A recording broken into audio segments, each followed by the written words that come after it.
Oke, kita akan belajar tentang imunitas spesifik dan juga non spesifik. Kemudian untuk hari ini kita akan mempelajari tentang sitokin. Yang pernah dengar tentang sitokin itu apa? Atau baru dengar ini? Baru dengar, Pak. Dengar ya, oke. Sitokin ya. Oke, jadi dalam kehidupan kita sehari-hari ya, itu kan ada yang namanya makhluk yang sangat kecil ya, sangat kecil sekali bahkan ya. Kita sebut dia dengan sel, ya kan? Tubuh kita itu yang seperti ini tersusun dari jutaan atau mungkin miliaran sel, ya kan? Nah, sel itu kan merupakan unit kehidupan terkecil, akan tetapi dia bisa melakukan fungsi vital untuk mempertahankan kehidupan makhluk hidup, ya kan? Bukan hanya manusia, tapi apa namanya, hewan, kemudian tumbuhan, dia dalamnya juga banyak sel, ya kan? Kemudian karena di dalam tubuh makhluk hidup itu kan sangat banyak sel, nah tapi satu dengan yang lain ya, atau antar sel itu mereka itu kan bisa saling berkomunikasi ya. Mereka bisa saling berkomunikasi. Nah, di dalam sistem imun ya, sel berkomunikasi melalui yang namanya sitokin. Bentar ya.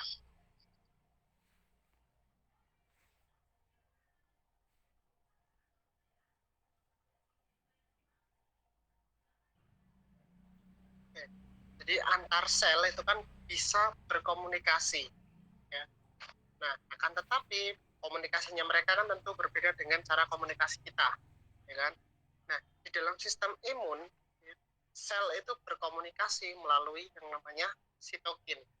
Ya.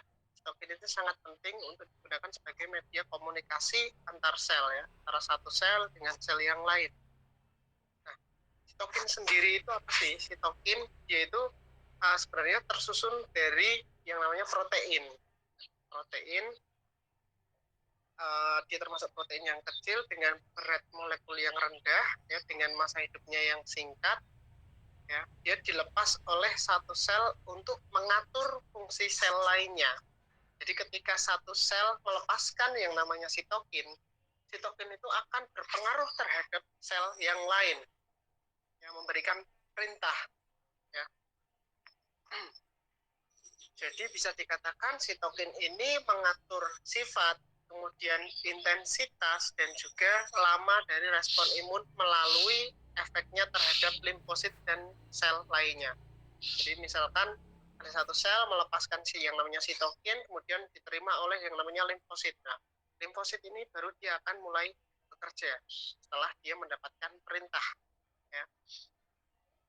Atau bisa dikatakan sitokin itu merupakan pembawa pesan atau pemberi sinyal kimiawi ya, interseluler atau molekul sinyal yang berperan di dalam komunikasi antar sel, terutama pada saat kejadian apa?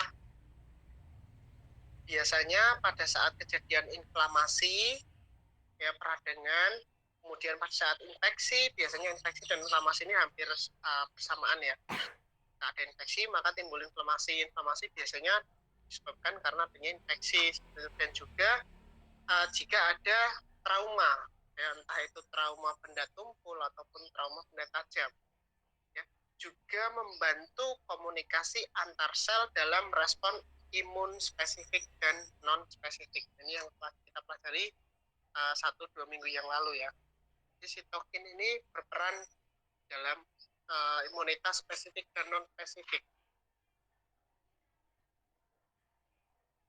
Kemudian sitokin dia bekerja melalui reseptor pada permukaan sel, dan selanjutnya sel penerima bereaksi sesuai pesan yang diterima. Jadi tergantung perintahnya itu apa dari sel sebelumnya. Dan juga sitokin hanya bekerja terhadap sel lain melalui reseptornya yang spesifik. yang saya katakan. Jadi uh, reseptor gitu ya, itu kan setiap ada, kalau dalam hal ini contohnya adalah sitokin, termasuk sitokin, kemudian obat pun sama, ketika dia akan aktif dia harus berada tepat di reseptornya, seperti halnya sitokin. Ketika sitokin berada tepat di reseptornya, barulah dia akan memunculkan efek atau pesannya baru akan tersampaikan ya, ketika dia sudah mencapai reseptornya. Kemudian sitokin ini biasanya dia akan merangsang gerakan sel untuk menuju daerah yang terkena inflamasi ataupun infeksi ataupun trauma tadi ya, juga dengan sel yang lain ya, fungsi yang lain, seperti contohnya adalah growth factor ya. Oke. Sitokin itu pertama kali diperkenalkan ya pada tahun 1960, untuk jadi pengetahuan kita aja. Kemudian berasal dari dua kata, sito dan juga kinos ya, sitokinos, sitokin. Sito itu kan sel ya kan, sito itu adalah sel, dan kinos itu berarti gerakan kalau dalam bahasa Latin. Jadi kalau kita lihat atau kita pilih dari bahasanya, sel dan juga gerakan ya, dia bisa memicu pergerakan dari sebuah sel. Kemudian sitokin ini dia berupa peptida atau protein dan juga glikoprotein. Dia diproduksi oleh berbagai sel hematopoietik ataupun non hematopoietik ya, yang bekerja secara autokrin atau sel yang sama, atau juga parakrin sel sekitarnya, dan juga endokrin sel yang jauh seperti halnya dengan hormon. Jadi sitokin itu dia kan tadi sebagai komunikasi antar sel ya, entah sel itu adalah sel yang sama ataupun sel yang berdekatan, atau juga bahkan sel yang letaknya jauh ya. Sitokin itu bisa tetap memberikan fungsi ya. Sitokin ini dulu disebut sebagai limfokin ya. Kenapa? Karena dugaan awal ya, waktu penelitian belum berkembang sampai seperti saat ini, si sitokin yang dulu itu hanya dikenal hanya diketahui oleh para peneliti ya, itu hanya diproduksi oleh yang namanya limfosit ya. Kemudian nama lainnya itu adalah monokin, karena dia disintesis oleh yang namanya monosit, ataupun kemokin ya, dia dengan aktivitas kemotaktik, atau bisa disebut juga dengan interleukin. Jadi interleukin dalam leukin, leukosit dan juga kinos ya. Jadi dia disintesis di dalam leukosit. Kemudian sekarang sitokin ya, menurut penelitian yang terbaru ya, ternyata mencakup dari semua itu kita sebut dengan sitokin ya. Termasuk kita sudah tahu yang namanya makrofag ya, dan eosinofil, sel mas dan lain-lain, itu juga memproduksi yang namanya sitokin ya. Jadi untuk berkomunikasi antar selnya itu sama menggunakan sitokin. Barulah tadi pada tahun 1974, jadi 14 tahun ya, itu baru limfokin berubah menjadi sitokin yang seperti yang kita kenal sampai sekarang. Kemudian awal mula sitokin ditemukan ya, dia ditemukan dalam sirkulasi dengan ukuran pikomolar sangat kecil, namun dia dapat meningkat jumlahnya ya, sampai ribuan kali, atau ukurannya ya ribuan kali lebih besar pada keadaan infeksi atau inflamasi. Kemudian sitokin ini memiliki sumber yang distribusinya lebih besar daripada hormon. Kemudian hampir semua sel dengan nukleus, jadi setiap sel yang memiliki inti ya, itu bisa memproduksi yang namanya sitokin.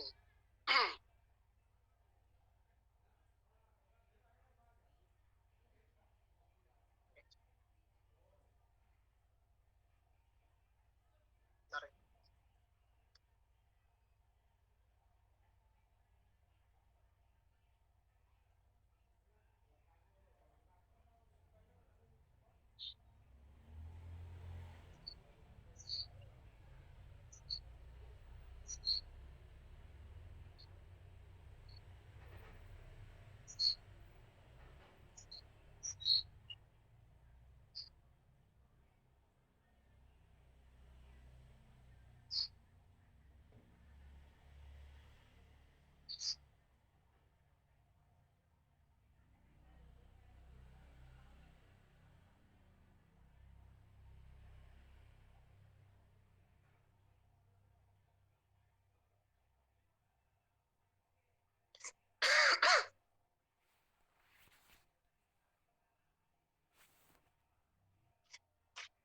Sampai ini ya. Jadi setiap sel yang memiliki inti dia bisa memproduksi yang namanya sitokin. Kemudian pesan yang dibawa oleh si sitokin tadi ya, merupakan sebuah pesan biologis. Ya, jadi bukan pesan tertulis, bukan apa ya, tapi pesan biologis yang mana dia dapat mempengaruhi hematopoiesis, kemudian perkembangan dan pertumbuhan sel, ya, kemudian dapat mengerahkan limfosit. Ini biasanya terjadi pada saat inflamasi, pada saat infeksi, ya, bisa mengerahkan limfosit, kemudian dia bisa mendiferensiasi sel T, ya, mengubah bentuk sel T, ya, dan juga pada saat inflamasi. Kemudian sinyal sitokin sendiri itu dia juga berperan di dalam produksi hormon, ya, dan sebagai neurotransmitter, ya, pada syaraf, sistem syaraf, kemudian sebagai komplement, kemudian dia juga sebagai mediator alergi, ya, kemudian dia juga termasuk proses fisiologis, termasuk pada saat makhluk hidup itu bereproduksi, yaitu juga membutuhkan yang namanya sitokin. Kemudian kalau pada saat anak-anak, sitokin itu juga berperan di dalam tumbuh kembangnya. Ya, tumbuh kembang seorang anak itu berpengaruh pada sitokin.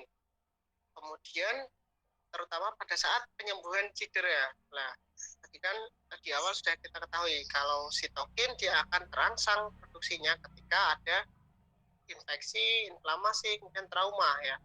Nah, pada trauma itu kan timbullah cedera, ya, entah itu karena benda tumpul atau benda tajam. Nah, si sitokin ini dia dapat membantu untuk mempercepat pemulihan dari cedera tersebut. Nah, tetapi peran utamanya itu adalah sebagai regulator penting pada imunitas non-spesifik dan spesifik. Ini secara garis besarnya ya. Secara garis besarnya itu kita ketahui sitokin ini fungsi yang paling utama adalah sebagai regulator pada imunitas spesifik ataupun non-spesifik. Kemudian sitokin pada umumnya dia tidak berada di dalam sel, ya. Jadi bukan tubuh itu memiliki gudang yang menyimpan yang namanya sitokin, itu bukan. Tetapi sitokin hanya akan diproduksi ketika terjadi momentum seperti tadi, seperti kejadian infeksi, inflamasi, ya, kemudian ketika ada trauma. Nah, barulah si sitokin itu dia diproduksi. Jadi bukan memproduksi sitokin terus-menerus selama 24 jam, itu enggak. Terus tertimbun di dalam tubuh, ya, dia akhirnya terakumulasi, dibuang, itu enggak. Nah, tetapi sitokin hanya akan diproduksi ketika dia memang benar-benar dibutuhkan. Ya. Kemudian sitokin yang disekresi berikatan dengan reseptornya di permukaan sel sasaran, di mana selanjutnya dia dapat memicu pasca pergerakan sinyal di dalam sel. Kemudian sinyal pada akhirnya akan sampailah di intinya, pada nukleus, sehingga dapat menimbulkan perubahan pada proses transkripsi gen. Tidak ada perubahan gen. Oke, sampai di sini mungkin sudah ada gambaran tentang sitokin. mau ditanyakan dulu mungkin? Belum, Pak. Ya, sudah ada sedikit gambaran tentang sitokin ya.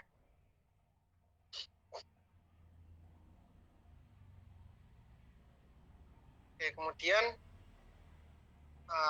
fungsi sitokin tadi mungkin di awal sudah kita sebutkan beberapa fungsi dari sitokin ya.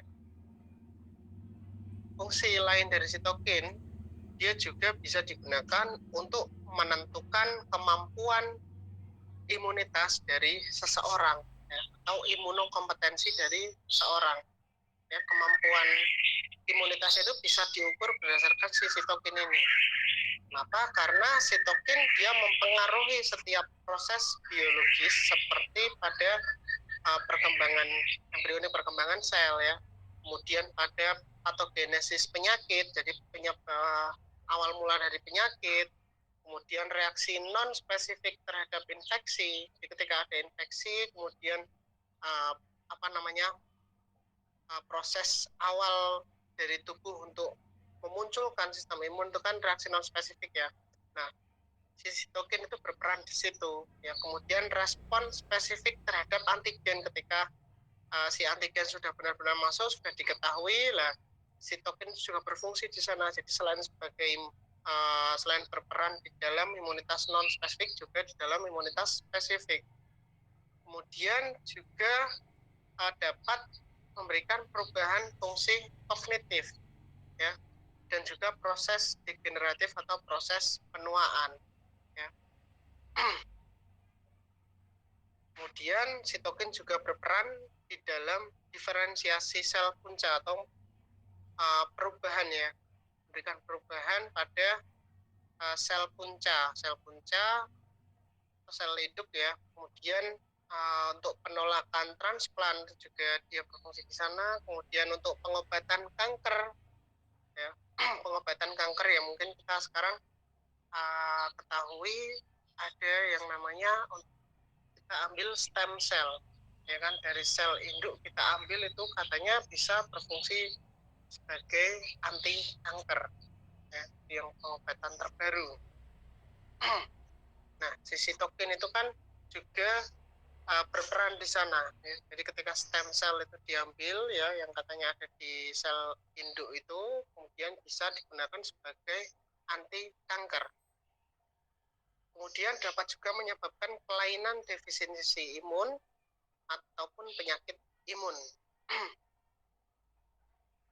Kemudian sitokin juga dapat meningkatkan efektivitas dari beberapa jenis vaksin. Ya, ketika vaksin sudah dimasukkan ke dalam tubuh, otomatis kan dia akan memicu pergerakan sel, ya kan?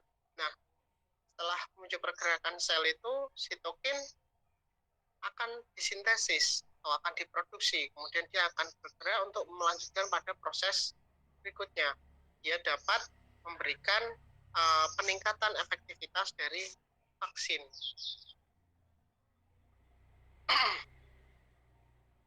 Oke, kemudian beberapa sifat umum sitokin biasanya yang pertama ya, dia dibuat hanya untuk jangka waktu yang pendek. Oleh karena itu, tubuh tidak setiap saat memproduksi yang namanya sitokin ya. Tapi dia diproduksi hanya untuk jangka pendek. Jadi hanya seperlunya saja untuk memproduksi sitokin.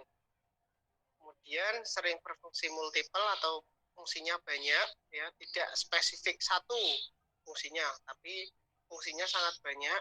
Kemudian sering mengalami redundan atau lebih dari satu sitokin memiliki tugas yang sama. Jadi sitokin itu kan ada macam-macam ya, macam-macam lagi. Nah, kadang ada yang fungsinya itu sama padahal dia itu sitokin yang berbeda. Kemudian yang keempat, sering juga dia mempengaruhi produksi atau efek dari sitokin yang lain. Kemudian sifat yang lain adalah dapat berfungsi autokrin dan parakrin atau endokrin. Tadi ya sudah kita sampaikan, autokrin itu adalah sel yang sama, kemudian parakrin itu adalah sel yang berdekatan ya, dan endokrin itu adalah sel yang letaknya jauh. Kemudian sifat umum berikutnya itu adalah sitokin dia bekerja melalui reseptor spesifik pada sel ya. Dia harus bekerja pada reseptor.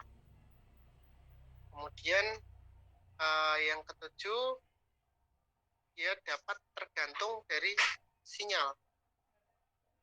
Tahu Bang? Masih ya Bang ya? Oh, sore nih. Oh, ya. Oke. Jadi Bang.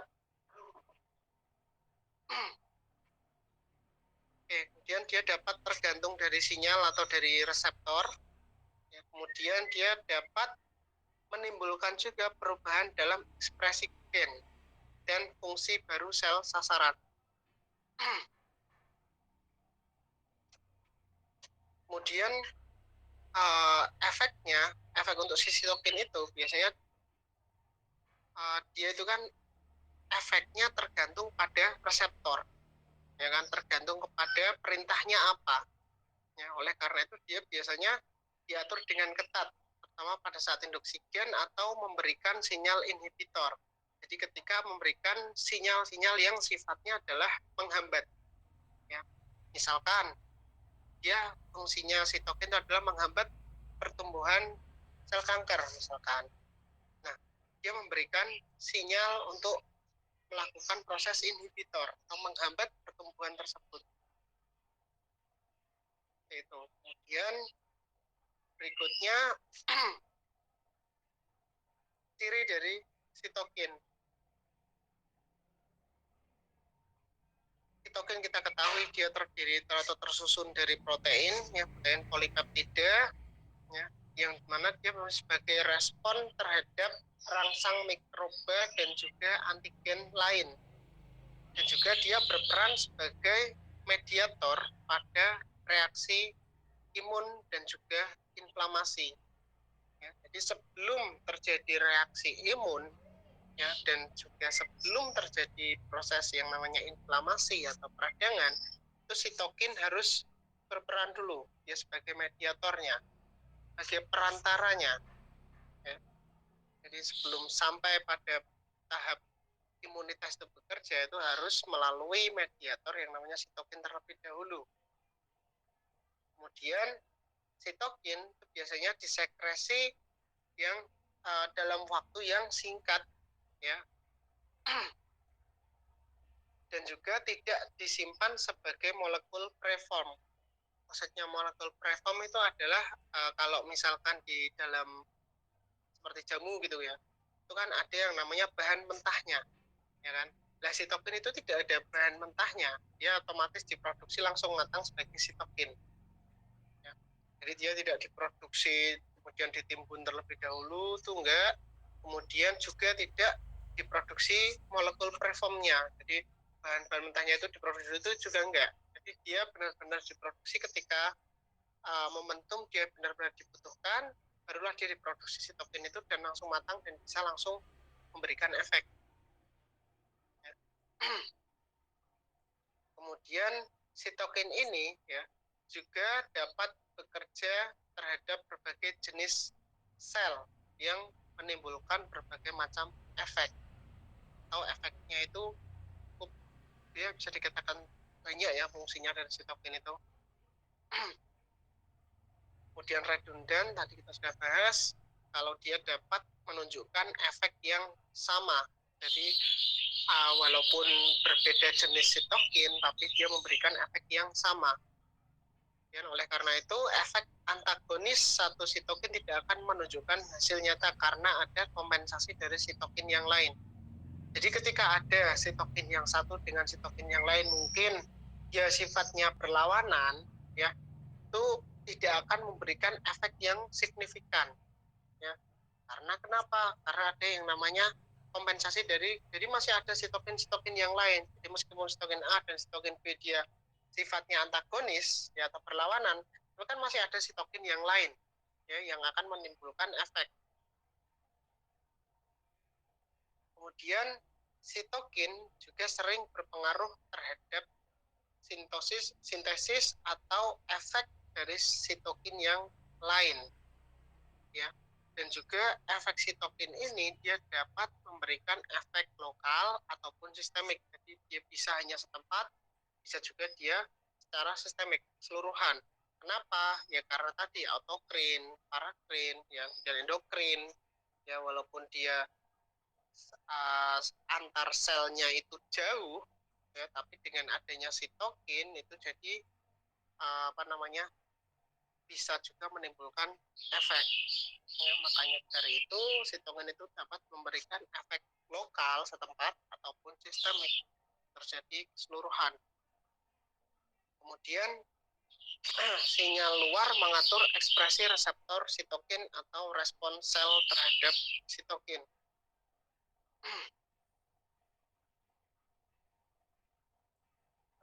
Nah,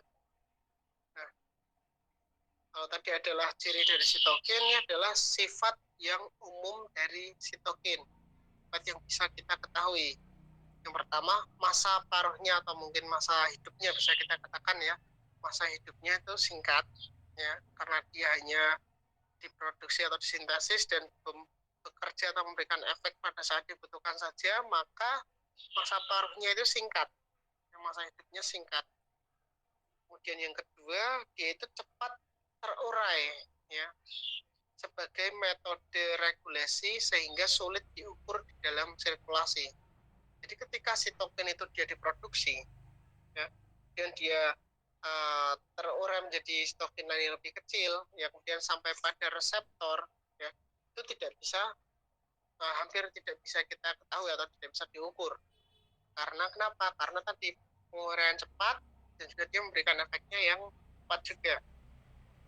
Kemudian sitokin ini kebanyakan bekerja lokal di dalam lingkungan mikrosel, kebanyakan ya, mungkin tidak semua. Kemudian beberapa bekerja pada produksi sel itu sendiri, di mana sitokin ini dapat meningkatkan aktivasi ataupun diferensiasi melalui reseptor permukaan dengan afinitas yang tinggi. Sudah, kemudian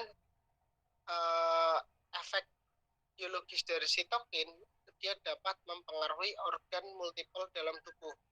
Ya, jadi bukan hanya satu organ saja yang akan dipengaruhi oleh sitokin, akan tetapi dia efeknya lebih ke sistemik. Dia dapat mempengaruhi banyak organ di dalam tubuh. Banyak organ dalam tubuh yang membutuhkan peran dari sitokin ini.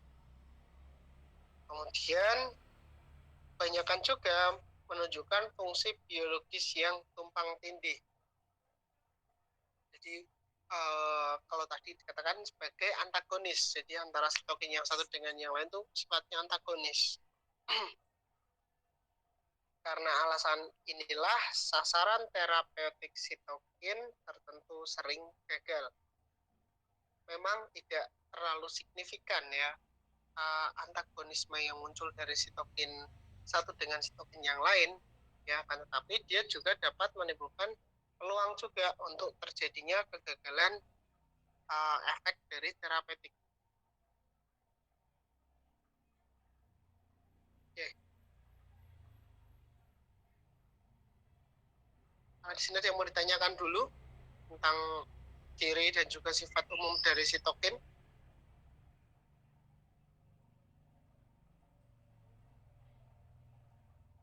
Belum, Pak. Oke. Saya rasa sitokin ini tidak perlu kita sampai hafal gitu ya, detail itu nggak perlu, cuma yang penting kita paham gambaran dari sitokin, kemudian kita tahu fungsinya seperti apa, ya. Intinya kita cukup mengenal dari sitokin inilah. Karena kenapa? Ya karena tadi di dalam imunologi, ya, di dalam ilmu pengetahuan tentang sistem imun, ya, sitokin itu memiliki peran yang sangat penting, ya. Dan kita jabarkan lagi perannya itu apa, dan bekerjanya di mana, ya.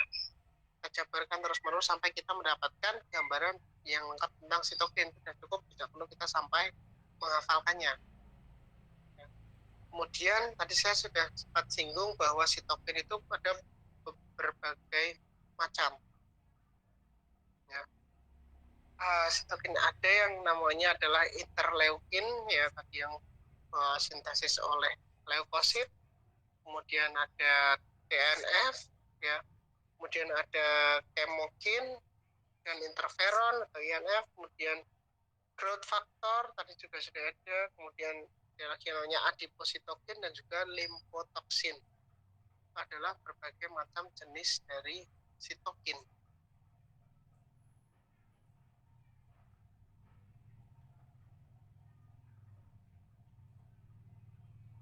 Di dalam dunia pengobatan, ya, sitokin itu juga akan memiliki fungsi yang cukup vital.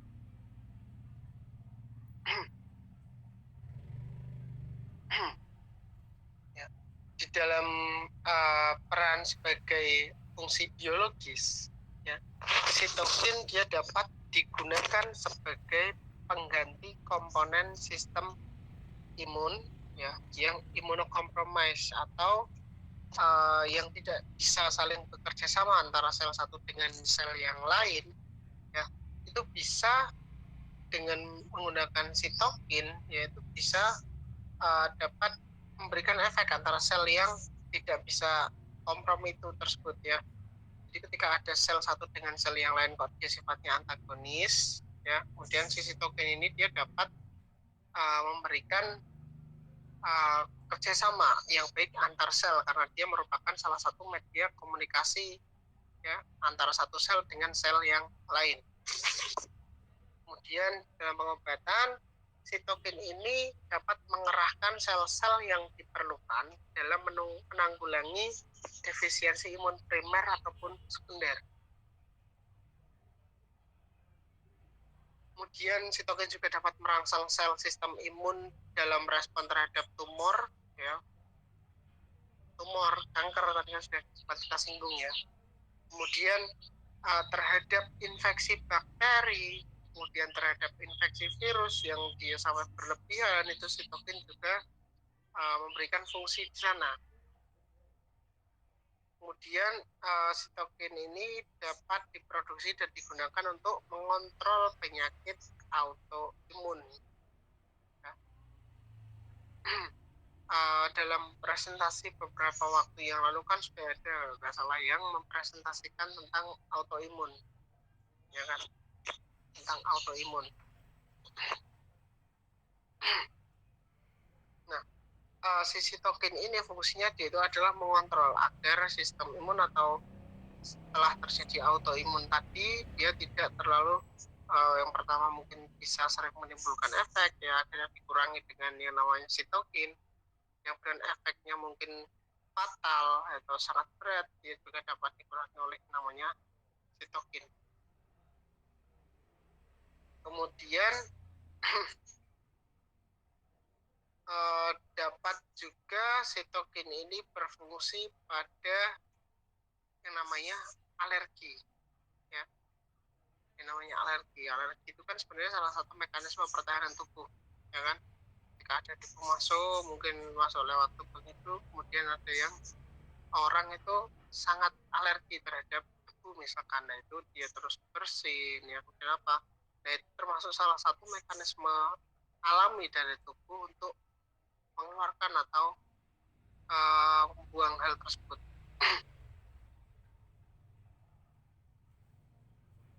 Oke, kemudian sitokin ini dia juga berfungsi sebagai antibodi, ya, antibodi, dan juga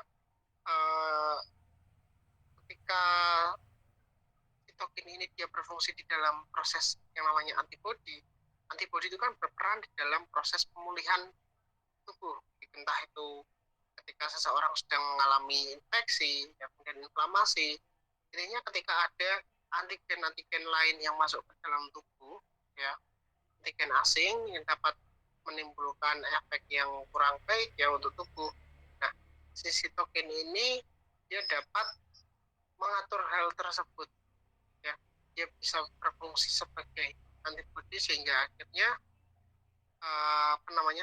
dapat memberikan efek yang signifikan terhadap pengobatan klinik, ya, kurang lebihnya sih seperti itu. Oke, sampai di sini ada yang mau ditanyakan dulu tentang sitokin?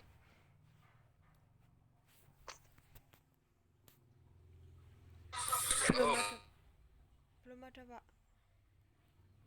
Ada. Materi hari ini tentang sitokin cukup sampai di sini dulu. Nanti kita lanjut ke depan. Masih ada yang belum presentasi ya kelompok?